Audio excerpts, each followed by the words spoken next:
ابراہیم علیہ السلام کو آگ میں پھینکا جا رہا تھا، ان کو پتہ تھا کہ وہ زندہ بچ کر واپس آ جائیں گے اور اللہ تعالیٰ ایسی قدردانی کریں گے۔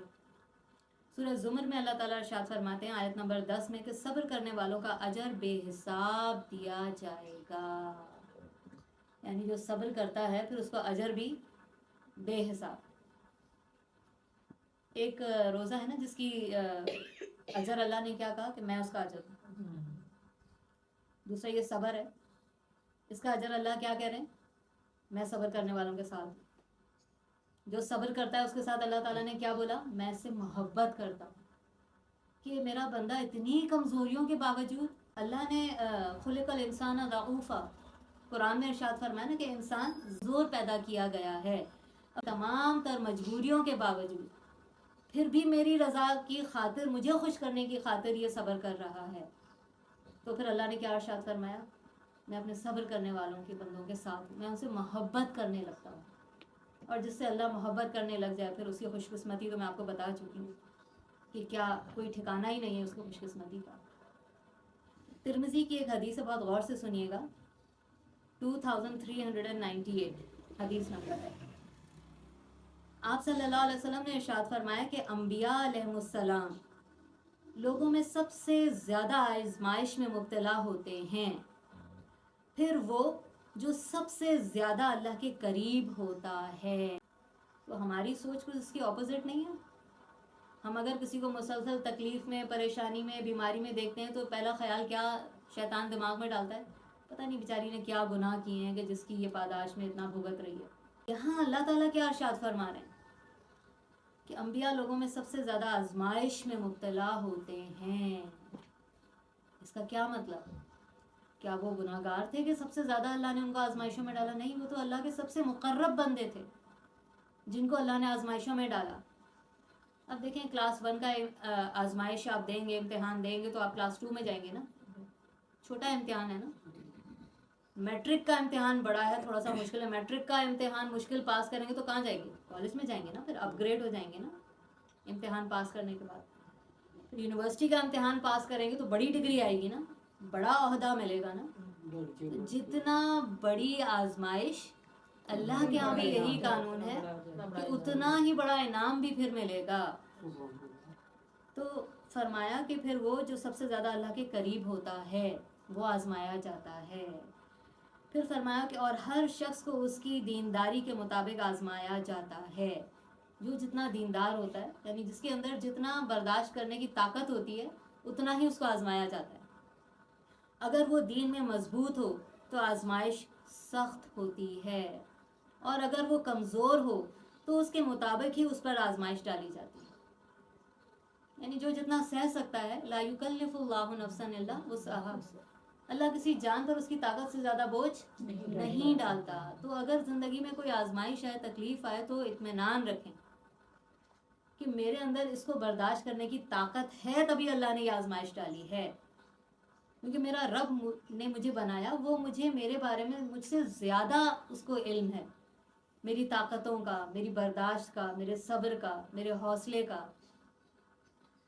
اور پھر آگے فرمایا کہ اگر کمزور ہو تو اس کے مطابق ہی اس پر آزمائش ڈالی جاتی ہے، اور آزمائش مومن کو پریشان کیے رہتی ہے۔ یعنی آزمائش پر آزمائش مومن کے لیے آتی جاتی ہے، یہاں تک کہ وہ زمین پر، اب یہ غور سے سنیے گا، یہاں تک کہ وہ زمین پر اس حالت میں چلتا پھرتا ہے کہ اس پر اللہ کوئی گناہ باقی ہی نہیں رکھتا۔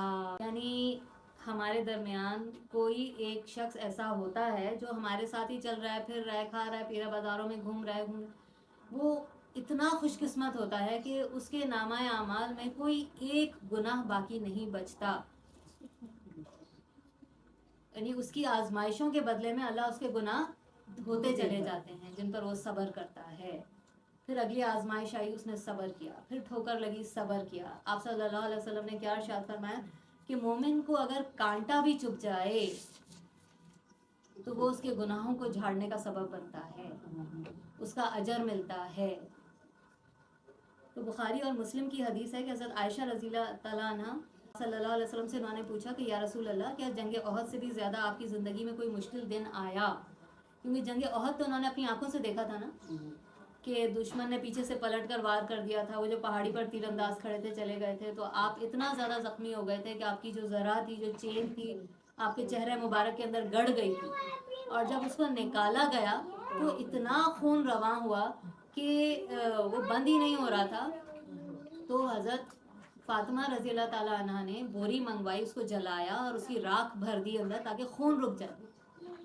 تو اس وقت آپ کے منہ سے برملا یہ نکلا تھا کہ اللہ ایسی قوم کو کیسے ہدایت دے جو اپنے نبی کے ساتھ یہ کرے. تو اللہ تعالیٰ نے کیا ارشاد فرمایا کہ اے نبی آپ کو نہیں پتا کہ اللہ کس کو کب ہدایت دے. یہی خالد بن ولید تھے نا جنہوں نے پلٹ کر حملہ کیا تھا. بعد میں یہی خالد بن ولید تھے کہ جو جنگ لڑتے تھے جیتتے تھے، اور اللہ نے ان کی وسیلے سے اتنی مسلمانوں کو فتوحات دی کہ جتنی کسی اور جنرل کے ذریعے سے نہیں فتوحات ملی. تو اللہ کو پتا تھا کہ وہ جس کی وجہ سے آج نبی اتنی تکلیف میں ہے، کل دین کو وہ کیا سربلندیاں دے گا. تو فرمایا کہ جب میں مکہ سے طائف گیا اور سوچا کہ شاید طائف والے ایمان لے آئیں گے. اب یہ نبی صلی اللہ علیہ وسلم کیا بتا رہے ہیں؟ اس دن کی بات بتا رہے ہیں جو جنگ احد سے بھی زیادہ مشکل آپ پر گزرا تھا. کوئی ایمان نہ لایا. یعنی سوچیں، ایک اللہ کا نبی جس کو اپنے شہر سے یہ بول کر نکال دیا گیا مکہ سے کہ اگر آپ مکہ کے اندر نظر آئے آپ کو قتل کر دیا جائے گا، اور آپ کس ٹوٹے دل سے نکلے تھے کہ آپ کے چچا کا بھی انتقال ہو گیا تھا، آپ کی زوجہ محترمہ کا بھی انتقال ہو گیا تھا، اور سارے اپنے دشمن بن گئے تھے. تو فرمایا کہ میرا مذاق اڑایا گیا، مجھے پتھر مارے گئے، اتنا خون بہا کہ جوتے خون سے بھر گئے. اس کے بعد 2 بادل آئے وہاں جس میں جبرائیل علیہ السلام اور پہاڑوں کے فرشتے تھے، اور فرمایا کہ اس قوم کو ہلاک کر دیں، دونوں پہاڑوں کے بیچ میں ان کو پیس دیا جائے جنہوں نے آپ کے ساتھ یہ سلوک کیا. تو آپ نے فرمایا کہ نہیں، شاید کہ ان کی نسلیں ایمان لے آئیں. یعنی اتنا برا سلوک کرنے کے بعد بھی آپ نے کیا ارشاد فرمایا کہ شاید ان کی نسلیں ایمان لے آئیں. تو اس بنا پر آپ نے پھر اس عذاب کو جو اللہ کی طرف سے ان پر آ چکا تھا روک دیا. ایک اور بخاری شریف کی حدیث ہے کہ جس مسلمان کو کوئی تکلیف پہنچے یا کانٹا چبھے یا اس سے کوئی بڑی تکلیف آئے تو اللہ تعالیٰ اس کے گناہوں کو ایسے مٹا دیتے ہیں جیسے جاڑے کے موسم میں درخت سے پتے جھڑ جاتے ہیں. کبھی آپ نے دیکھے ہیں ایسے درخت جس کے اندر ایک بھی پتا نہیں لگا ہوتا؟ تو جب مومن کو کوئی تکلیف آتی ہے اور وہ اس پر صبر کرتا ہے تو اللہ اس کے گناہ اس طرح جھاڑ دیتا ہے. ہمیں نہیں پتا ہوتا کہ جو تکلیف یا جو صدمہ ہماری زندگی میں آیا ہے وہ مجھے اللہ سے کتنا قریب کر دے گا، یہ سوچ ہی نہیں آتی ہمارے دماغوں میں. سورہ نحل میں اللہ سبحانہ و تعالیٰ آیت نمبر 96 میں ارشاد فرماتے ہیں کہ اور ہم صبر کرنے والوں کو ان کا بدلہ ان کے اعمال سے کہیں زیادہ عطا فرمائیں گے. کہیں زیادہ. یعنی پیچھے ہم نے پڑھا نا ایک جگہ اللہ تعالیٰ نے کیا کہا؟ بے حساب اللہ صبر کرنے والوں کو اجر دے گا. اچھا، قیامت والے دن بھی یہ جو اللہ تعالیٰ نے ارشاد فرمایا کہ کہیں زیادہ اجر دے، تو جب وہ اجر قیامت والے دن صبر کرنے والے لوگوں میں بانٹا جا رہا ہوگا، دیا جا رہا ہوگا، تو وہ لوگ جنہوں نے دنیا میں صبر نہیں کیا ہوگا، خود کو صبر سے نہیں باندھا ہوگا، وہ اللہ تعالیٰ کو پلٹ کر کہیں گے اے ہمارے رب ایک بار ہمیں واپس دنیا میں بھیج دے کہ ہم صبر کریں، اور ہم اس بات پر بھی صبر کریں کہ لوگ کینچیوں سے ہماری کھالوں کو کاٹ ڈالیں، اور اس پر بھی ہم صبر کریں. کس قدر تکلیف دہ پروسیجر ہے یہ. اور وہ آدمی کہے گا کہ اس تکلیف پر بھی یا اللہ میں صبر کروں گا، مجھے ایک بار واپس دنیا میں بھیج دیں. آج جو نعمتیں ان کو مل رہی ہیں یہ تو مطلب ایسی نعمتیں ہیں کہ جن کے لیے اگر میری کھال کے اندر کینچی گھسا کے مجھے کاٹ دیا جائے میری کھال کو تو بھی وہ تکلیف کم ہے ان نعمتوں کی نسبت. تو جو صبر کرتے ہیں اللہ تعالیٰ نے یہی تو ارشاد فرمایا. اور شیطان ہمیں یہ باتیں نہیں سوچنے دیتا. وہ ہمارے دلوں دماغوں میں کیا ڈالتا ہے کہ اچھا دیکھیں کچھ لوگ بائی نیچر ہائپر ہوتے ہیں، وہ بائی نیچر اس کی یہ آزمائش ہے کہ اللہ نے اس کو ایسا بنایا ہائپر طبیعت کا. لیکن جب یہ ساری چیزیں حضرت عمر رضی اللہ تعالیٰ عنہ سے زیادہ جذباتی ہائپر غصے والا کوئی اور ہو سکتا ہے؟ کس قدر غصے والے تھے کہ شیطان ان کے غصے سے ڈرتا تھا. لیکن جب اللہ کی خاطر انہوں نے صبر کیا، اللہ کی خاطر جب انہوں نے اپنے آپ کو بدلا تو اس قدر بدل دیا وہ راتوں کو اتنا رویا کرتے تھے، اتنا رویا کرتے تھے کہ لٹرلی ان کی جو دیکھیں جب ہم بہت زیادہ دیر پانی میں ہاتھ ڈالتے ہیں تو کھال ہماری تھوڑی نرم گل جاتی ہے نا، صرف لکیریں لکیریں سی آ جاتی ہیں. ان کی یہ جگہ اس قدر آنسوؤں سے تر رہتی تھی کہ باقاعدہ 2 یوں دھاریوں کے نشان بن گئے تھے ان کے چہرے مبارک پہ، اتنا وہ روتے تھے. یہ وہی عمر تھے جن کے غصے سے ہر کوئی ڈرتا تھا. آپ صلی اللہ علیہ وسلم نے ارشاد فرمایا کہ انما الصبر عند الصدمۃ الاولی، کہ بے شک صبر تو صدمے کے ابتدا میں ہوتا ہے. یعنی جب آپ کو وہ صدمہ پہنچا، وہ بات آپ تک پہنچی، تو شروع کا جو حصہ ہوتا ہے نا، اس وقت اگر آپ نے کنٹرول کر لیا اپنے آپ کو، کوئی ایسی نیگیٹو ریئیکشن نہیں شو کیا، کہ اولا اول کو کہتے ہیں نا، کسی بھی حادثے کی ابتدا میں اول کا جو آپ کا ریئیکشن ہوتا ہے وہ کاؤنٹ ہوتا ہے. تو اس وقت جب وہ مصیبت آپ پر آئے، اس وقت یہ پڑھ لینا انا للہ و انا الیہ راجعون، اللہم اجرنی فی مصیبتی واخلف لی خیر منہ. یا اللہ بے شک ہم آپ ہی کی لیے ہیں، انا للہ، ہم آپ کے لیے ہیں، و انا الیہ راجعون، اور آپ ہی کی طرف ہمیں پلٹ کر واپس جانا ہے.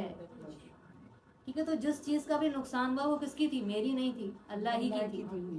اور جیسے وہ مجھ سے چلی گئی، ایسے ہی میں نے بھی ایک دن اس کے پاس چلے جانا ہے. کوئی بھی چیز اگر ہم سے جاتی ہے، چاہے وہ انسان ہو یا کوئی مال ہو، دولت ہو، صحت ہو، کچھ بھی ہو، تو ایک نہ ایک دن تو میں نے بھی اللہ کے پاس چلے جانا ہے نا، اور اللہ کے اذن سے ہی ہوا.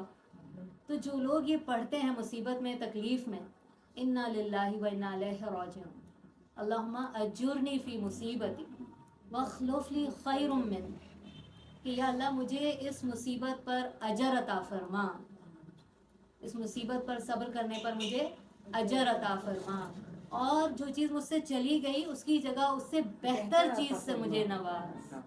تو اتنی خوبصورت دعا ہے یہ. اگر جو آپ سے چلی گئی، سمجھ لیں آپ کی قسمت میں بس وہ چیز اسی تک لکھنی تھی. اب اگر آپ اس پر صبر کرتے ہیں اور اللہ سے یہ دعا مانگتے ہیں، یا اللہ جو گئی سو گئی، لیکن مجھے اس سے زیادہ بہتر عطا فرما، کیونکہ تیرے خزانوں میں میرے لیے اس سے زیادہ اچھی چیز موجود ہے، تبھی تو نے مجھ سے یہ چیز چھینی. آپ صلی اللہ علیہ وسلم کی ایک زوجہ محترمہ تھی، ان کے جو پہلے شوہر تھے، جب ان کا انتقال ہوا تھا تو آپ گئے اور آپ نے ان کی تعزیت فرمائی. وہ جو صحابی تھے ان کی آنکھیں کھلی ہوئی تھیں، آپ نے آنکھیں بند کی ان کی، اور ارشاد فرمایا کہ جب روح نکلتی ہے تو جو آنکھیں وہ روح کے تعاقب میں جاتی ہیں، اسی لیے اوپر کی طرف چڑھ جاتی ہیں، تو آنکھیں بند کر دیا کرو. آپ نے ان کی آنکھیں بند کی، پھر آپ نے یہ دعا فرمائی. تو انہوں نے یہ دعا پڑھی، لیکن انہوں نے دل میں سوچا کہ یہ تو اتنے بہترین اخلاق کے تھے میرے شوہر جن کا انتقال ہوا، تو ان سے زیادہ اور بہتر اخلاق کا آدمی مجھے کہاں ملے گا. تو انہوں نے کہا اس وقت تو میں نے تصور بھی نہیں کیا تھا کہ اللہ نے میری تقدیر میں کیا لکھا تھا. یعنی پھر بعد میں انہی کا نکاح کس سے ہوا؟ نبی پاک صلی اللہ علیہ وسلم سے. تو ہمیں نہیں پتا ہوتا کہ اللہ کے خزانے میں ہمارے لیے اس سے بہتر اور کیا نعمت تھی جو اللہ تعالیٰ ہمیں دینا چاہتا ہے. اب تھوڑی سی مثال کچھ عورتوں کی دوں گی، کیونکہ ہم سب عورتیں ہیں تو بہت مختلف قسم کی مصیبتوں سے ہم گزرتے ہیں. تو اللہ سبحانہ و تعالیٰ نے ہماری نصیحت کے لیے قرآن میں کچھ خواتین کا ذکر فرمایا کہ دیکھو انہوں نے کس طرح صبر کیا، تم ان سے ہمت پکڑو. اور وہ کون تھی؟ ایک آسیہ علیہ السلام. ان کے شوہر کون تھے؟ فرعون. ہم آج کل چھوٹی بڑی بات پر اپنے ہسبینڈ کی برائی کرتے ہیں کہ ہسبینڈ یہ نہیں کرنے دے رہے، ہسبینڈ پردہ نہیں کرنے دے رہے، ہسبینڈ یوں نہیں کرنے دے رہے، یوں نہیں کرنے دے رہے. دیکھیں جہاں آپ نے اپنے ہسبینڈ سے دنیا کی چیزیں منوانی ہوتی ہے نا، آپ منوا لیتے ہیں ہم، چاہے کوئی مانے یا نہ مانے. حقیقت یہ کہ ہم بالآخر اپنی بات کسی بھی طریقے سے، کوئی بھی لالچ دے کر، کوئی بھی چیز کر کے ہم منا لیتے ہیں.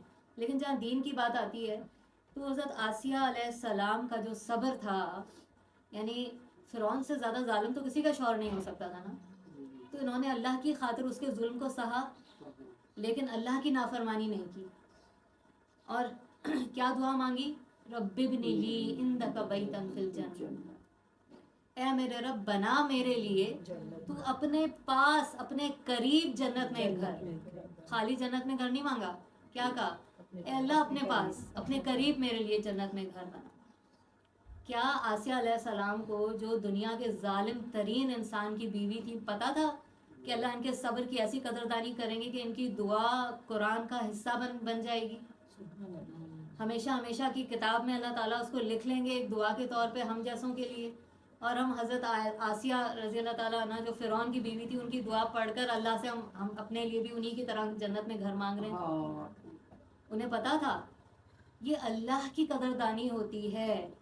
جب اللہ نے ان کی ایسی قدردانی کی تو کیوں اللہ تعالیٰ مجھ جیسی کمزور کی صبر کی قدردانی نہیں کریں گے؟ ہمارے صبر کی بھی اللہ تعالیٰ ایسی ہی قدردانی کریں گے. پھر دوسری ہے حضرت مریم علیہ السلام کا صبر.